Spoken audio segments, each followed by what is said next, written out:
Audio check, 1, 2. Final audio checks for the press. Audio check, 1, 2.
Ladies and gentlemen, the First Lady of the United States, accompanied by the Second Gentleman of the United States.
Ladies and gentlemen, the President of the United States, accompanied by the Vice President of the United States and Judge Ketanji Brown Jackson.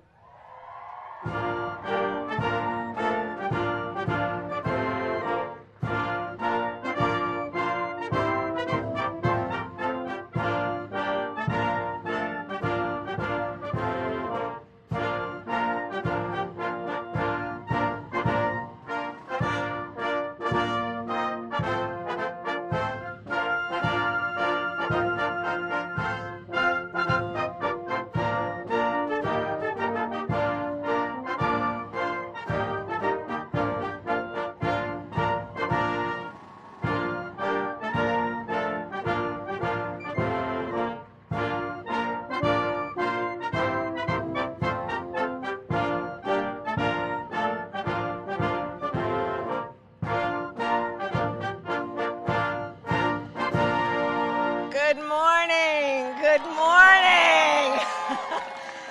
Good morning, America. Have a seat, please. President Joe Biden, First Lady Dr. Jill Biden, Second Gentleman Douglas Emhoff, members of Congress, members of the cabinet, members of our administration, and friends and fellow Americans. Today is indeed a wonderful day.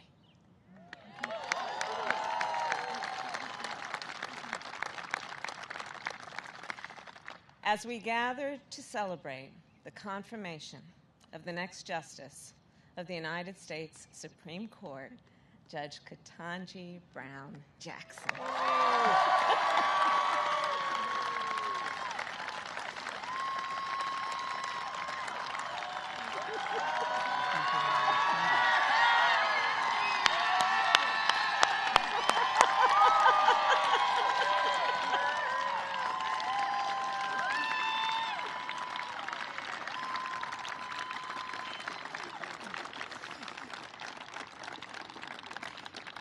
President George Washington once referred to America as a great experiment, a nation founded on the previously untested belief that the people, we the people, could form a more perfect union.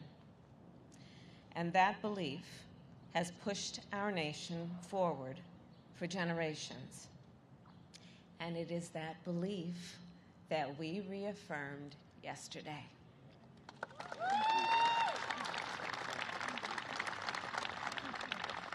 Through the confirmation of the first Black woman to the United States Supreme Court.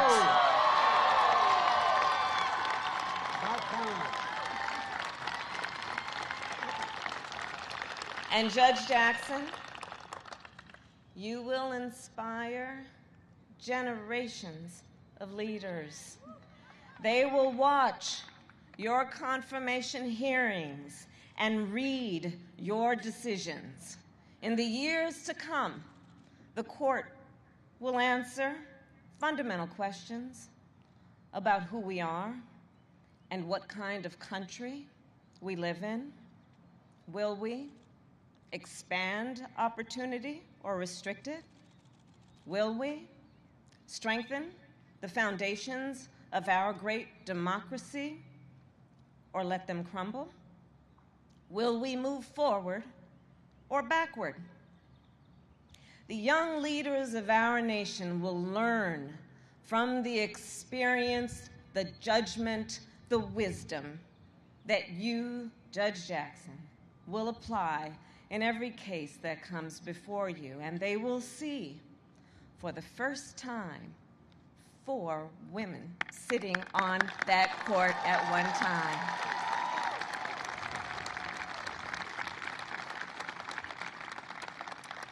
So as a point of personal privilege, I will share with you, Judge Jackson, that when I presided over the Senate confirmation vote yesterday, while I was sitting there, I drafted a note to my goddaughter.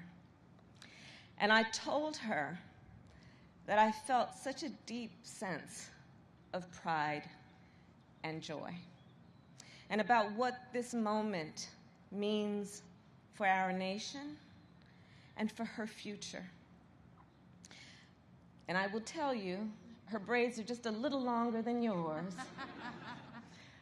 But as I wrote to her, I told her what I knew this would mean for her life and all that she has in terms of potential. So indeed, the road toward our more perfect union is not always straight, and it is not always smooth, but sometimes it leads to a day like today.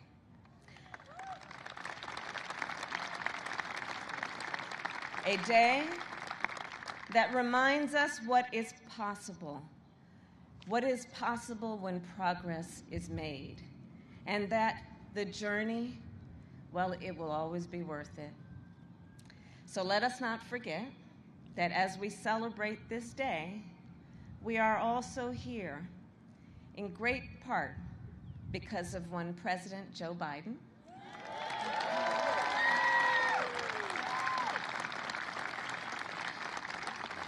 and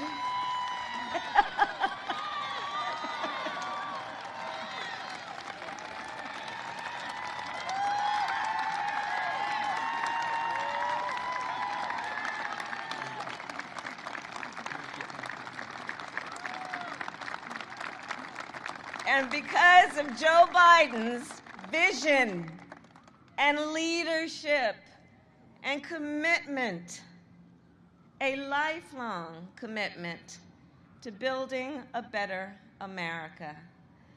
And of course, we are also here because of the voices and the support of so many others, many of whom are in this audience today.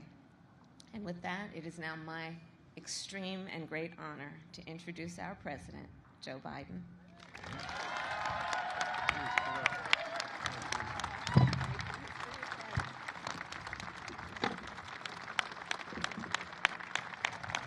Thank you, Kamala. Thank you, thank you, thank you. The first really smart decision I made in this administration. My name's Joe Biden. Please sit down. I'm Jill's husband and Naomi Biden's grandfather. And folks, yesterday, this is not only a sunny day. I mean this from the bottom of my heart. This is going to let so much sun shine on so many young women, so many young black women, so many minorities, that it's real. It's real. We're going to look back, nothing to do with me. We're going to look back and see this as a moment of real change in American history. I was on the phone this morning, Jesse, with President Ramaphosa of South Africa. And he was talking about how the time that I was so outspoken about what was going on in my meeting with Nelson Mandela here. And I said, I'm shortly going to go out, I'm looking out the window. I'm going to go out on this, what they call the South Lawn of the White House. And I'm going to introduce to the world, the first African-American woman out of over 200 judges on the Supreme Court. And he said to me, keep it up. Keep it up. We're going to keep it up. And folks, yesterday we all witnessed a truly historic moment presided over by the Vice President. There are moments that people go back in history and they're literally historic, consequential, fundamental shifts in American policy. Today, we're joined by the First Lady, the Second Gentleman, and members of the Cabinet, Senate Majority Leader, there you are, Chuck, Senate Majority Leader, and so many who made this possible. And today is a good day, a day that history is going to remember, and years to come, they're going to be proud of what we did, and we're going to try what Dick Durbin did as the chairman of the committee. I'm serious, Dick. I'm deadly earnest when I say that. To turn our children and grandchildren to say, I was there. I was there. This is one of those moments, in my view. My fellow Americans, today I'm honored to officially introduce to you the next Associate Justice of the Supreme Court of the United States, Ketanji Brown Jackson.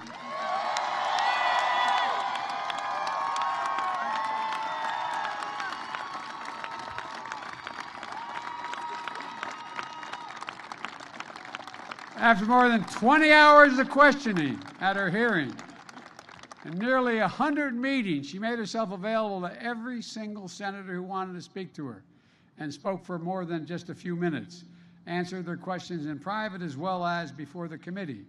We all saw the kind of justice she'll be: fair and impartial, thoughtful, careful, precise, brilliant, a brilliant legal mind with deep knowledge of the law, and a judicial temperament which was equally important in my view, that's calm and in command, and a humility that allows so many Americans to see themselves in Ketanji Brown Jackson. That brings a rare combination of expertise and qualifications to the court. A federal judge who has served on the second most powerful court in America, behind the Supreme Court. A former federal public defender with the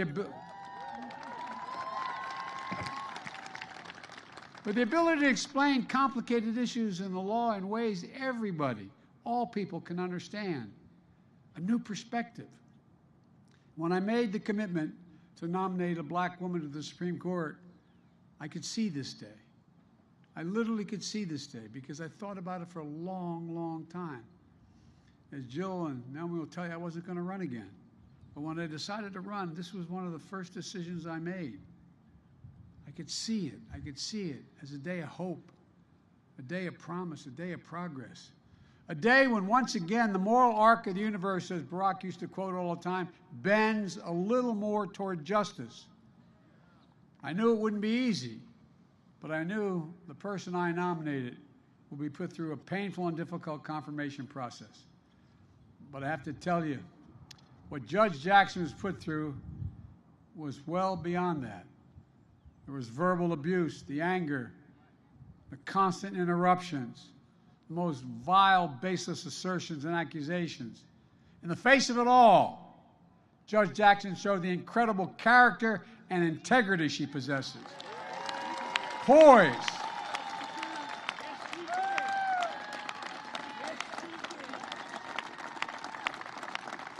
Poise and composure. Patience and restraint. And yes, perseverance and even joy. Even joy.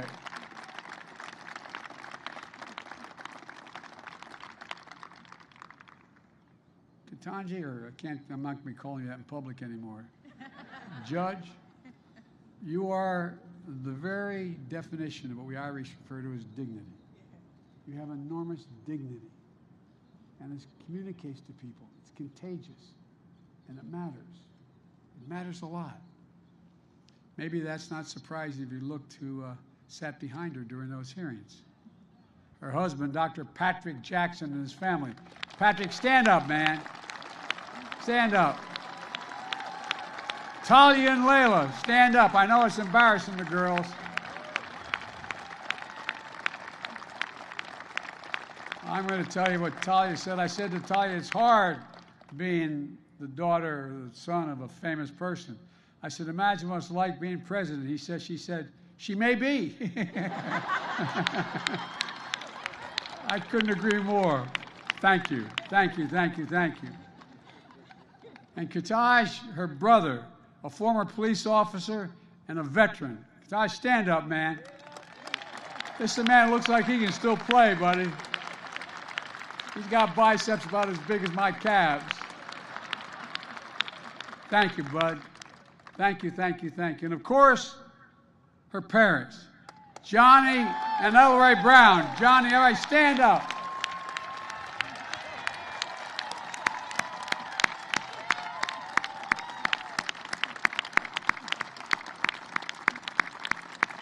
I'll tell you what,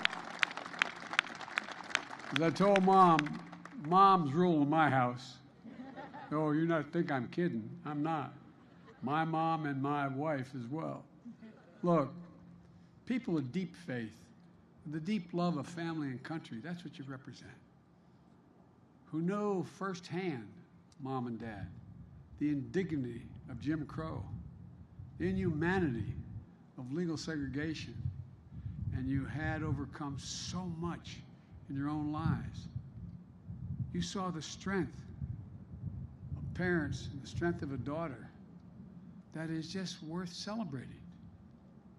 I can't get over, Mom and Dad, what you did and your faith and never giving up any hope.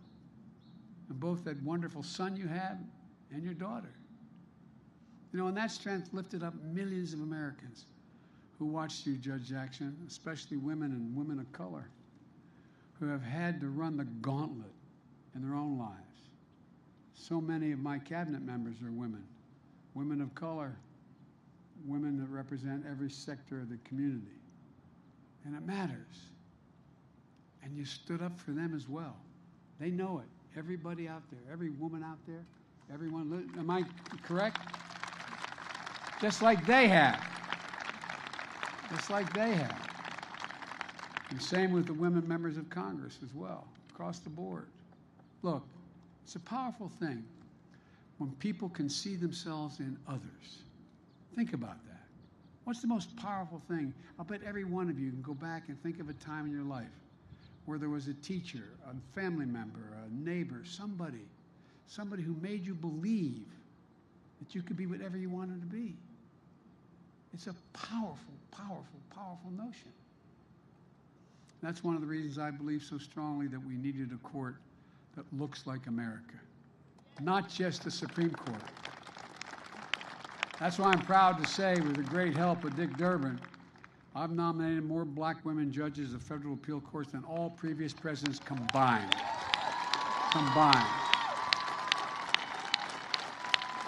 That's why I'm proud that Kamala Harris is our Vice President of the United States. A brilliant lawyer, the Attorney General of the state of California, former member of the Senate Judiciary Committee. Kamala was invaluable during this entire process.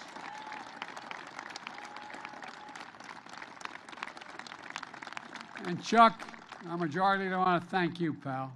You did a masterful job in keeping the caucus together, getting this vote across the finish line in a timely and historic manner.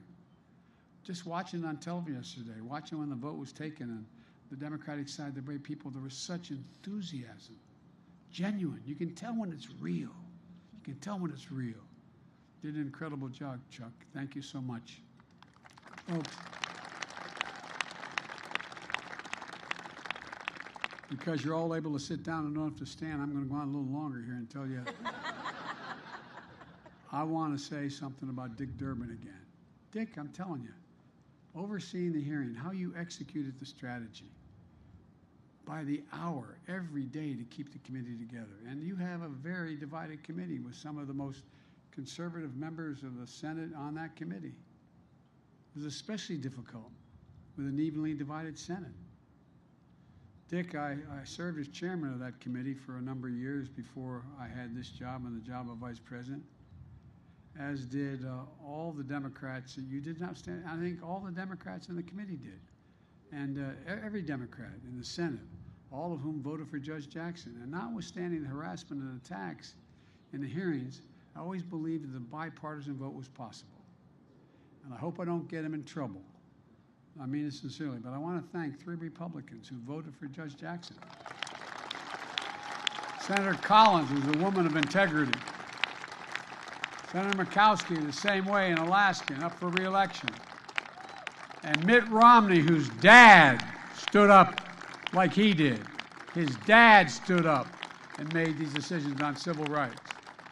They deserve enormous credit for setting aside partisanship and making a carefully considered judgment based on the judge's character, qualifications, independence. And I truly admire the respect, diligence, and hard work they demonstrated in the course of the process. As someone who's overseen, they tell me, more Supreme Court nominations than anyone who's alive today, I believe that respect for the process is important. And that's why it was so important to me to meet the constitutional requirement to seek the advice and the consent of the Senate. The advice beforehand and the consent. Judge Jackson started the nominating process with an impressive range of support, from the FOP to the civil rights leaders. Even Republican-appointed judges came forward. In fact, Judge Jackson was introduced at the hearing by Judge Thomas Griffin, the distinguished retired judge appointed by George W. Bush. She finished the hearing with among the highest levels of support of the American people of any nomination in recent memory. So soon, Judge Jackson will join the United States Supreme Court, and like every justice, the decisions she makes will impact on the lives of America for a lot longer in many cases than any laws we all make. But the truth is, she's already impacting the lives of so many Americans. During the hearing, Dick spoke about a custodial worker who works the night shift at the Capitol. Her name is Verona Clemens. Verona, where are you? Stand up, Verona. I wanted to see. You don't mind. She told him what this nomination meant to her. So he invited Ms. Clemens to attend the hearing because she wanted to see, hear, and stand by Judge Jackson. Thank you, Verona. Thank you, thank you, thank you. At her meeting with Judge Jackson, Senator Duckworth introduced her to 11-year-old, is it Vivian? Vivian. I'm sorry, Vivian. That's hers. That's your sister. He's pointing. who was so inspired by the hearing, she wants to be a Supreme Court justice when she grows up. God love you. Stand up, honey. Am I going to embarrass you by asking you to stand up? Come on, stand.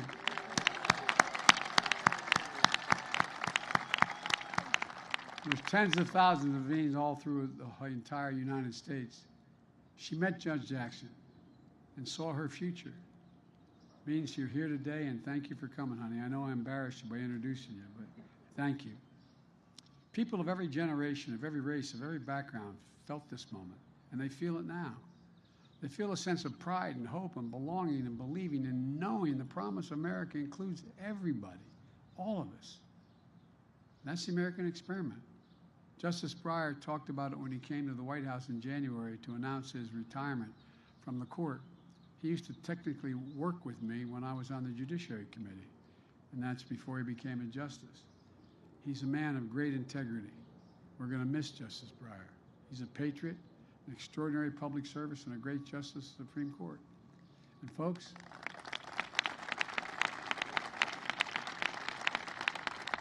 let me close with what I've long said. America is a nation that can be defined in a single word. I was in the foothills of the Himalayas with Xi Jinping, traveling with him. I guess we traveled 17,000 miles when I was vice president. I don't know that for a fact. And we were sitting alone. I had an interpreter and he had an interpreter. And he looked at me in all seriousness. He said, "Can you define America for me?" And I said what many of you heard me say for a long time. I said, "Yes, I can. In one word, possibilities. Possibilities. That in America, everyone should be able to go as far as their hard work and God-given talent will take them, and possibilities. We're the only ones. That's why we're viewed as the ugly Americans. We think anything's possible." And the idea that a young girl who was dissuaded from even thinking you should apply to Harvard Law School, don't raise your hopes so high. Well, I don't know who told you that, but I'd like to go back and invite her to the Supreme Court. She can see the interior.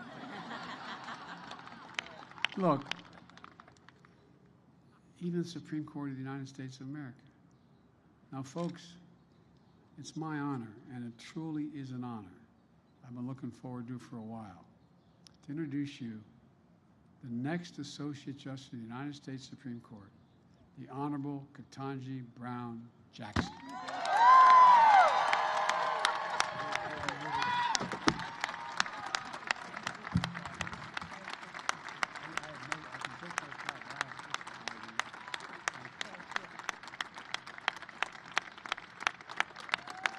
Thank you. Thank you all. Thank you all very much. Thank you. Thank you so much, Mr. President. It is the greatest honor of my life to be here with you at this moment, standing before my wonderful family, many of my close friends, your distinguished staff and guests, and the American people. Over these past few weeks, you've heard a lot from me and about me, so I hope to use this time primarily to do something that I have not to the many, many people who have helped me as part of this incredible journey. I have quite a few people to thank, and as I'm sure you can imagine, in this moment, it is hard to find the words to express the depth of my gratitude. First, as always, I have to give thanks to God for delivering me as promised and for sustaining me throughout this nomination and confirmation process. As I said at the outset, I have come this far by faith, and I know that I am truly blessed. To the many people who have lifted me up in prayer since the nomination, thank you. I am very grateful. Thank you as well, Mr. President, for believing in me and for honoring me with this extraordinary chance to serve our country. Thank you also, Madam Vice President, for your wise counsel and steady guidance. And thank you to the First Lady and the Second Gentleman for the care and warmth that you have shown me and my family. I would also like to extend my thanks to each member of the Senate. You have fulfilled the important constitutional role of providing advice and consent under the leadership of Majority Leader Schumer. And I'm especially grateful for the work of the members of the Senate Judiciary Committee under Chairman Durbin's skillful leadership. As you may have heard, during the confirmation process, I had the distinct honor of having 95 personal meetings with 97 sitting senators. And we had substantive and engaging conversations about my approach to judging and about the role of judges in the constitutional system we all love. As a brief aside, I will note that these are subjects about which I care deeply. I have dedicated my career to public service because I love this country and our Constitution and the rights that make us free. I also understand from my many years of practice as a legal advocate, as a trial judge, and as a judge on a court of appeals, that part of the genius of the constitutional framework of the United States is its design, and that the framers entrusted the judicial branch with a crucial but limited role. I've also spent the better part of the past decade hearing thousands of cases and writing hundreds of opinions, and in every instance, I have done my level best to stay in my lane and to reach a result that is consistent with my understanding of the law and with the obligation to rule independently without fear or favor.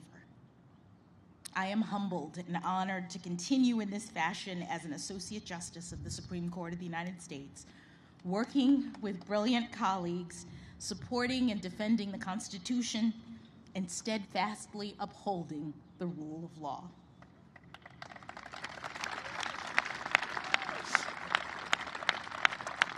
But today, at this podium, my mission is far more modest. I'm simply here to give my heartfelt thanks to the categories of folks who are largely responsible for me being here at this moment. First, of course, there is my family. Mom and Dad, thank you, not only for traveling back here on what seems like a moment's notice, but for everything you've done and continue to do for me. My brother Ketanji is here as well. You've always been an inspiration to me as a model of public service and bravery, and I thank you for that. I love you all very much. To my in-laws, Pamela and Gardner Jackson, who are here today, and my sisters-in-law and brothers-in-law, William and Dana, Gardy and Natalie, thank you for your love and support. To my daughters, Talia and Layla, I bet you never thought you'd get to skip school by spending a day at the White House. This is all pretty exciting for me as well, but nothing has brought me greater joy than being your mother. I love you very much.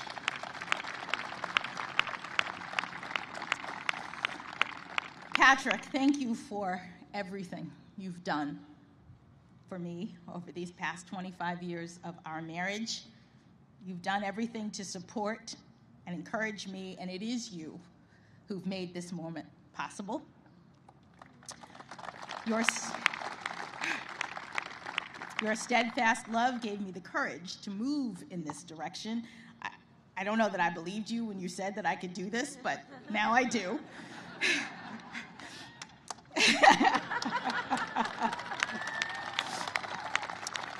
And for that, I'm forever grateful. In the family category, let me also briefly mention the huge extended family, both Patrick's and my own, who are watching this from all over the country and the world. Thank you for supporting me. I hope to be able to connect with you personally in the coming weeks and months. Moving on briefly to the second category of people that warrant special recognition, those who've provided invaluable support to me professionally in the decades prior to my nomination, and the many, many friends I have been privileged to make throughout my life and career. Now, I know that everyone who finds professional success thinks they have the best mentors, but I truly do. I had 3 inspiring jurists for whom I had the privilege of clerking: Judge Patty Saris, Judge Bruce Selya, and of course, Justice Stephen Breyer. Each of them is an exceptional public servant, and I could not have had better role models for thoughtfulness, integrity, honor, and principle, both by word and deed. My clerkship with Justice Breyer in particular was an extraordinary gift, and one for which I've only become more grateful with each passing year. Justice Breyer's commitment to an independent, impartial judiciary is unflagging. And for him, the rule of law is not merely a duty, it is his passion. I am daunted by the prospect of having to follow in his footsteps, and I would count myself lucky, indeed, to be able to do so with even the smallest amount of his wisdom, grace, and joy.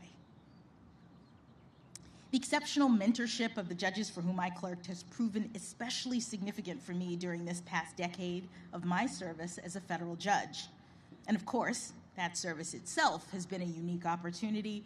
For that, I must also thank President Obama, who put his faith in me by nominating me to my first judicial role on the Federal District Court.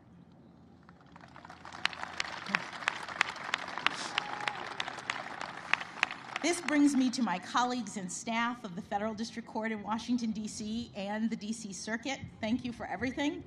I am deeply grateful for your wisdom and your battle-tested friendship through the years. I also want to extend a special thanks to all of my law clerks, many of whom are here today, who have carved out time and space to accompany me on this professional journey.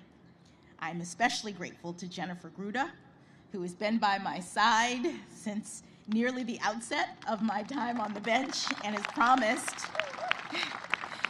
promised not to leave me as we take this last big step. To the many other friends that I have had the great good fortune to have made throughout the years, from my neighborhood growing up, from Miami Palmetto Senior High School, and especially the debate team, from my days at Harvard College, where I met my indefatigable and beloved roommates, Lisa Fairfax, Nina Coleman Simmons, and Antoinette Sequeira Coakley. They are truly my sisters. To my time at Harvard Law School and the many professional experiences that I've been blessed to have since graduation, thank you. I have too many friends to name, but please know how much you've meant to me and how much I have appreciated the smiles, the hugs, and the many atta-girls that have propelled me forward to this day. Finally, I'd like to give special thanks to the White House staff and the special assistants who provided invaluable assistance in helping me to navigate the confirmation process. My trusted Sherpa, Senator Doug Jones, was an absolute godsend.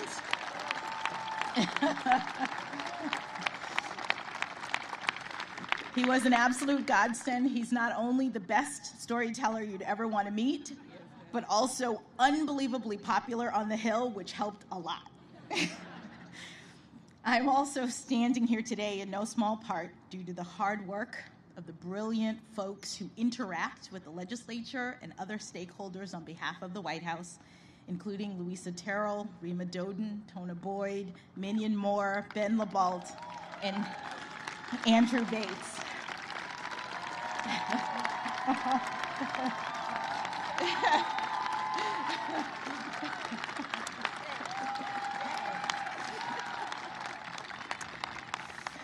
I am also particularly grateful for the awe-inspiring leadership of White House counsel Dana Remus.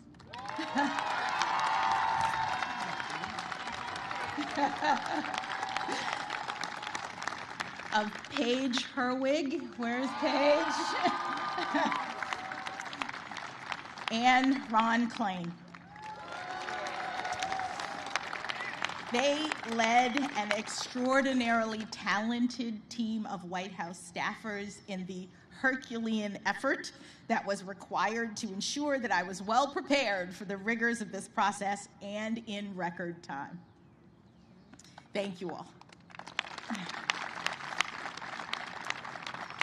Thank you as well to the many, many kind-hearted people from all over this country and around the world who have reached out to me directly in recent weeks with messages of support. I have spent years toiling away in the relative solitude of my chambers with just my law clerks in isolation, so it's been somewhat overwhelming in a good way to recently be flooded with thousands of notes and cards and photos expressing just how much this moment means to so many people. The notes that I've received from children are particularly cute and especially meaningful because more than anything, they speak directly to the hope and promise of America.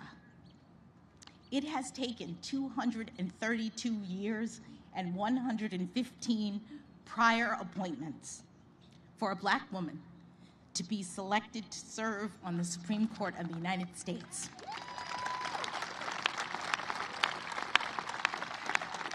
But we've made it.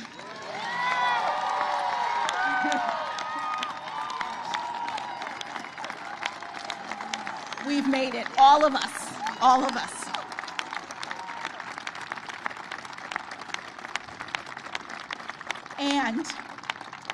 And our children are telling me that they see now, more than ever, that here in America, anything is possible.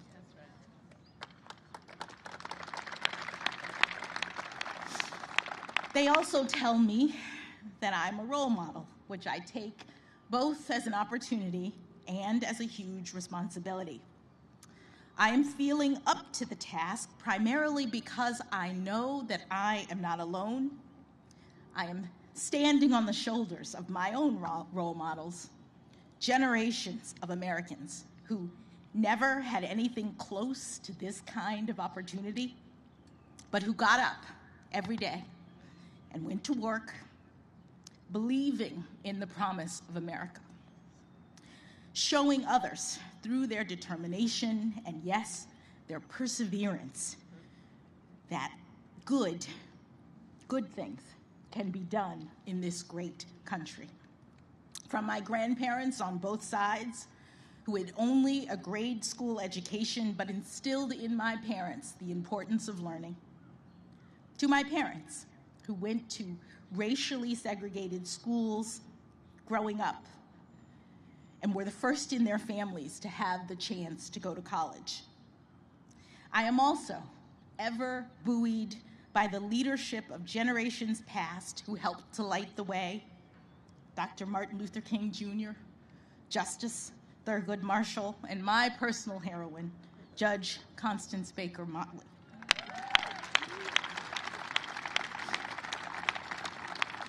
They and so many others did the heavy lifting that made this day possible. And for all of the talk of this historic nomination and now confirmation, I think of them as the true path breakers. I am just the very lucky first inheritor of the dream of liberty and justice for all.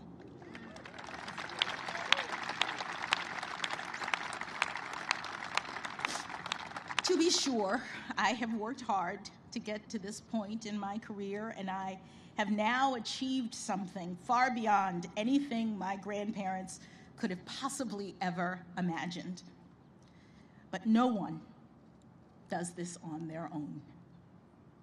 The path was cleared for me so that I might rise to this occasion.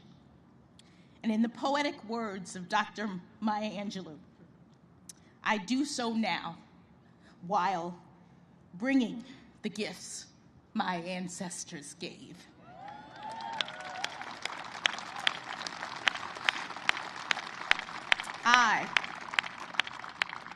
I am the dream and the hope of the slave.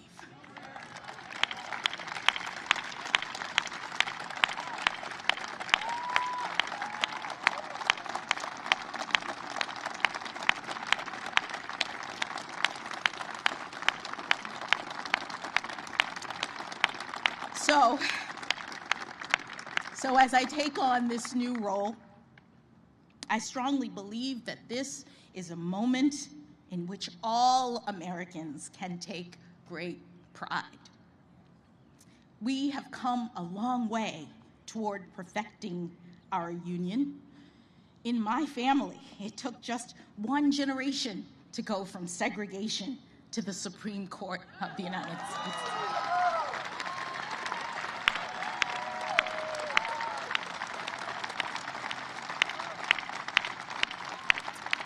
And it is an honor, the honor of a lifetime, for me to have this chance to join the court, to promote the rule of law at the highest level, and to do my part to carry our shared project of democracy and equal justice under law forward into the future. Thank you again, Mr. President and members of the Senate, for this incredible honor. Thank you.